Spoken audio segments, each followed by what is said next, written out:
I denne video gennemgår jeg økonomirapporten i Forsyning BI. Rapporten er til dig, som gerne vil have et indblik i dit regnskab. Det kan være, at du har brug for at kontrollere eller undersøge noget. Det kan være, at du har brug for at aflægge regnskabet til tredjepart, f.eks. bestyrelsen. Det kan også være, at du har brug for at se, hvordan det går med dine projekter, eller hvordan udviklingen i nøgletallet for dine mængder på dine posteringer er. Det kan du altså bruge økonomirapporten til, og det vil jeg vise dig noget mere om i denne video. I mange af visualiseringerne sammenligner vi tallene fra regnskabet med budgettal. Det er derfor vigtigt, at du har lagt budget ind i Forsyning for skyen, og det er vigtigt, at tallene er på månedsbasis.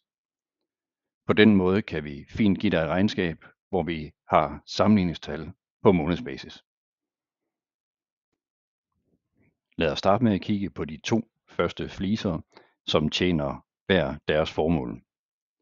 Begge giver de indsigt i dit regnskab og sammenligner dine realiserede tal med budgettal, men tanken med analyserapporten er, at det er en, du bruger til at undersøge på regnskabet med, hvorimod økonomirapporten er en, du ofte bruger til at eksportere, hvis du gerne vil aflægge regnskabet, f.eks. 14 dage forud for et bestyrelsesmøde. Vi starter med den første flise, den der hedder analyserapport. Rapporten her er tiltænkt til dig, som gerne vil se, hvordan det går med dit regnskab, men samtidig med gerne vil gøre det på en interaktiv måde, hvor du kan folde regnskabet ud, og du kan dykke ned i tallene. I midten her ser vi regnskabet i en særdeles kompakt udgave. Tanken med det er, at du kan lade øjnene hvile herude til højre og se, om resultatet er godt eller skidt i forhold til budget. Du skal være opmærksom på, at i forhold til klassisk regnskab, så har vi vendt fortegnet, så omkostninger er minus og indtægter er i plus. Til højre har vi oppe i toppen et overblik over resultatet over tid. Her kan vi således se et realiseret, eller en serie for det realiserede beløb og en serie for det budgetterede beløb. Ikke alene giver det dig en indsigt i, om der er nogle måneder, der er nogle spidser i, men du kan faktisk også bruge diagrammet til at filtrere de andre diagrammer med. Så er jeg for eksempel nysgerrig på, hvad der er sket i august, så klikker jeg på august, og så filtrerer de andre rapporter så til august. Det kan du blandt andet se heroppe i toppen, hvor der nu står fra 1. i 8. til 31. i 8. Du kan også sagtens vælge flere perioder på en gang, som her, hvor jeg tager fra og med august til og med oktober. Når du ikke vil filtrere mere ved hjælp af det periodevalg her, så klikker du bare udenfor, og så er du ikke længere filtreret der. Tanken med de to fliser hernede er, at du uden at behøve at åbne regnskabet op og kigge ned på finanskontiene, så får du her et overblik over de konti og grupperinger, der afviger mest i henholdsvis negativ og i positiv retning. Du kan samtidig med også se på den kolonne her, der hedder nyeste, hvornår der sidst er bogført på de enkelte konti. Det giver dig altså et indblik, uden at du behøver at åbne regnskabet op. Vil du gerne åbne regnskabet, så foregår det inde i midten herinde i den interaktive analyserapport. Er du for eksempel nysgerrig på, hvad der sker med produktionsomkostningerne, som egentlig er 15%, kan du se herude, lavere end budgetteret, så åbner du produktionsomkostningerne her, og så får du tilkendegivet alle de finanskonti, der har bidraget til det beløb. Så her kan jeg se helt specifikt, hvad der er bogført på kontiene af beløb, og hvad der er budgetteret af beløb. Så på den måde kan jeg folde regnskabet ud og kigge ind i, hvad der sker i de rubrikker her. Vil du gerne undersøge yderligere på, hvordan tallet er fremkommet på finanskontoen, kan du klikke på kontoen her, så kan du jo se udviklingen over tid her. Og så kan du klikke på se posteringer, så får jeg vist alle de posteringer, som har bidraget til det sumbeløb, vi så lige før. Og faktisk kan du også klikke på en enkelt linje og springe videre til at se købsfakturen, som det er i det her tilfælde, over i Forsyning for skyen. Og det vil sige, at du kan komme helt fra topniveau og helt ned på bilagsniveau. Når jeg trykker på den her, så får jeg at se de linjer, der er bogført, og er der vedhæftede bilag, vil jeg kunne se dem herovre. Så jeg springer altså i det her tilfælde helt op fra toppen af regnskabet. I det her tilfælde var det produktionsomkostninger, jeg undersøgte på, ned på finanskontoen og videre ned på posteringerne og slutligt helt over på bilaget over i forsyning for i skyen. Bemærk i øvrigt også, hvordan visualiseringen herovre følger med. Så klikker jeg på produktionsomkostningsrubrikken her. Så er det produktionsomkostningerne, jeg kigger på udviklingen af både realiserede og budgetterede beløb på. Og det samme, hvis det var en enkelt konto, jeg kiggede på, så kan jeg se udviklingen på den enkelte konto herovre. Det er faktisk ret smart. Fra den interaktive analyserapport springer jeg lige over i den flise, hvorpå der står økonomirapport, som i højere grad end den interaktive rapport er tiltænkt til at rapportere på. Så har du brug for at eksportere regnskabet, eller tage et screenshot af det og sende til din bestyrelse, eller lade det indgå en PowerPoint, så er det altså økonomirapporten, du skal gå ind i. Og lad os prøve at kigge på den. Den her viser en af regnskabet, som vi så det lige før. Her har vi dog opstillet det på en måde, så det vil se pænt ud, hvis man tager et screenshot af det. Vi har sat sidetal på nede i bunden. Så dit regnskab ser i højere grad pænt ud her og er klar til at rapportere. Og det har også et par ekstra sammenligningstal med herude, hvor du blandt andet kan se sidste år samme periode, og du kan også se budgettet for hele året. Så økonomirapporten her bruger du, når du gerne vil eksportere regnskabet til for eksempel din bestyrelse eller til et ledergruppemøde. Hvis du har brug for at svare på, hvad et bud på årets resultat vil være, så kan du bruge årsestimatet til det. Årsestimatet gør det, at den tager de realiserede tal op til en skæringsdato, og så lægger den restbudgettet til. Det er ofte noget, man bruger, når man har brug for at svare på, hvad er forventningen til årets over- eller underdækning. Og det kan du altså bruge årsestimatet til. Og det skal jeg prøve at vise dig, hvordan. Jeg får årsestimatet i 2 smagsvarianter. Den ene, og det er den, jeg står på lige nu, er på månedsbasis, og den er i øvrigt også interaktiv. Og så er der den, der hedder helt år, som mere er beregnet til, ligesom vi så det med økonomirapporten, til at rapportere på og til at skrive ud. Den her med månedsbasis, der kan du se tallene per måned, og der skal du holde øje med, at tallene med på den hvide baggrund, det er realiserede tal, og tallene med den grå baggrund er budgettal. Og så bliver de i sidste ende lagt sammen, og det vil sige, hvis det her står til troende, altså realiseret plus budgetteret, så ender mit resultat på 9,8 millioner. Jeg kan folde mit regnskab ud. For eksempel kan jeg folde produktionsomkostningerne ud, ligesom jeg kunne med analyserapporten tidligere. Og det vil sige, at jeg kan egentlig få et overblik over de enkelte finanskontis realiserede beløb frem til skæringsdatoen og restbudgetbeløbet på de enkelte konti. Det er egentlig også ret smart. Det her med skæringsdatoen, det styrer jeg op i mit filtervalg. Det vil sige, at jeg bestemmer selv, hvor meget jeg gerne vil se, der er realiseret, og hvornår den skal begynde at lægge det budgetterede til. Så oppe i filtervalget heroppe, hvis jeg nu for eksempel skubber det til at være til den 29. februar i stedet for, altså den periode, jeg vælger her, det er min realiserede periode, og så sørger den selv for at finde ud af, hvad er restbudgettet for resten af det regnskabsår. Så jeg kan se, at i og med at jeg påvirker det, så står der nu realiseret tal for januar og februar, og resten er budgettal, og så ender året i øvrigt med et underskud på 1,2 millioner.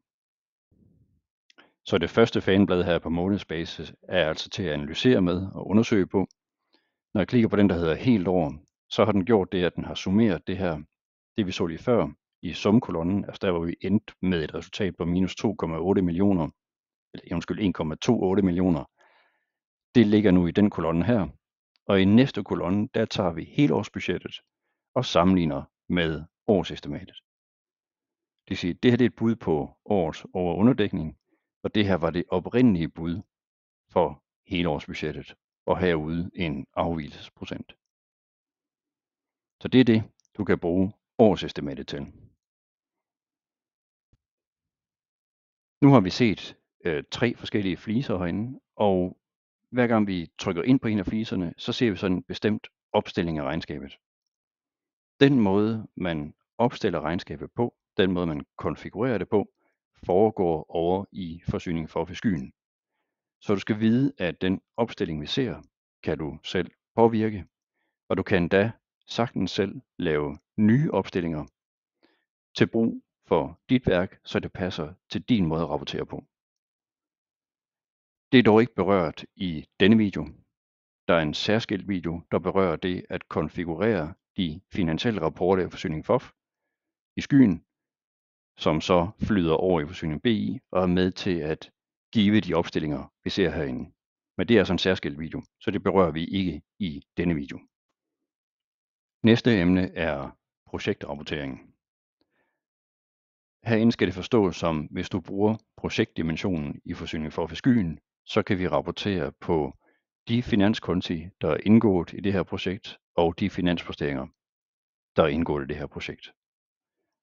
Jeg klikker på projektregnskab, og her vil du kunne se alle de projekter, du har brugt som dimension inde i Forsyning for skyen, og du vil kunne folde de enkelte projekter ud og se de finanskonti, som hører til, eller som er blevet benyttet på det her projekt. Du kan også se, hvor meget der er realiseret i perioden. Hvis der er bogført noget forud for dette regnskabsår, vil det stå i primo. Du kan se udviklingen i realiserede tal over tiden.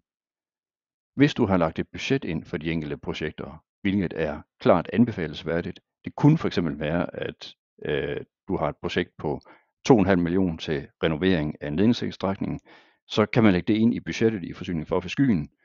Så kan du se det her ved siden af dine realiserede tal, og dermed kan du se, om du er foran eller efter budgettet.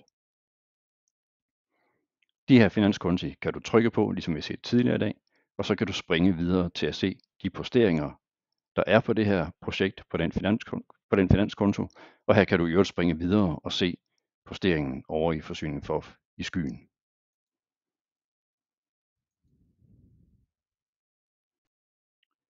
Noget af det, der gør Forsyning for i skyen specielt egnet til forsyningsselskaber, er, at du sammen med dine finansposteringer kan registrere mængder.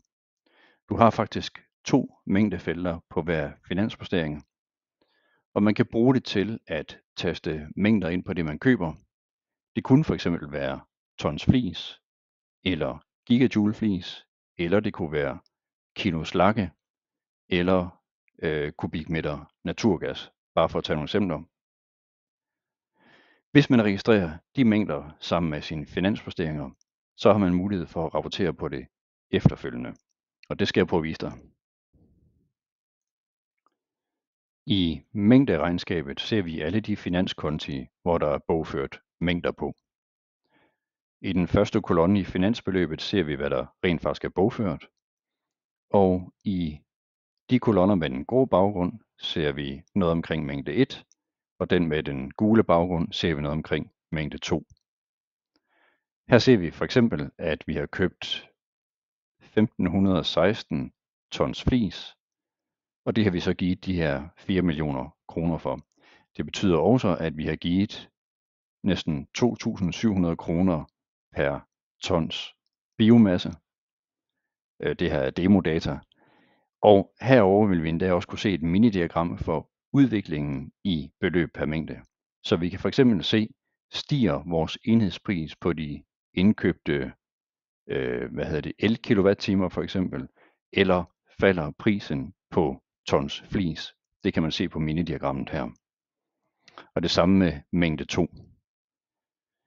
Ikke alene får du en god indsigt i udviklingen i de her enhedspriser, du får også mulighed for de steder, hvor du har brug for at rapportere til myndigheder, hvor meget du har købt af forskellige enheder, eller du har skulle bortskaffe. Jamen det har du egentlig til at stå herinde. Her kan du se mængderne, uden du behøver at registrere dem i et regneark ved siden af. Så længe de bare er registreret sammen med posteringerne over på Forsyning for skyen. Og det kan jeg lige prøve at vise dig her, hvor nemt det egentlig er. Så jeg springer lige over til Forsyning for skyen, hvor jeg er i gang med at registrere en indkøbsordre. Jeg står nu i Forsyning for Skyen, og jeg er i gang med at registrere en købsfaktura. De finanskonti, jeg har markeret som værende bærende for mængder, der er der åbent for mængdefeltet her, og man kan da se, hvad jeg skal taste. Så det kunne for eksempel være 10 tons flis, som når det er sådan, jeg har regnet ud for vandindhold og så videre, ved jeg, at det giver mig, lad os bare sige, 200 megawatt-timer.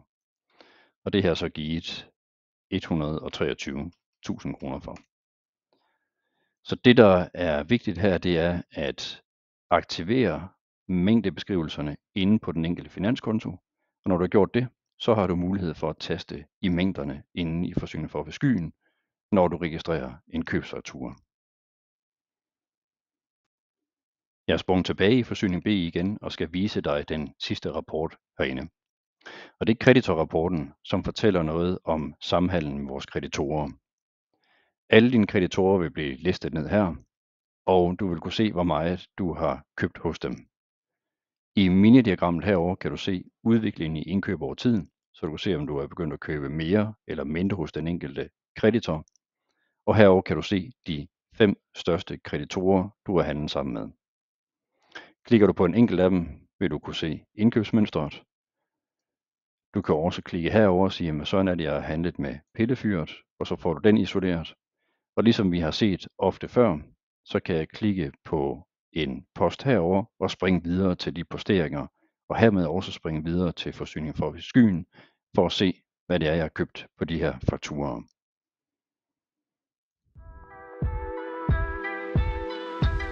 God fornøjelse med økonomirapporten.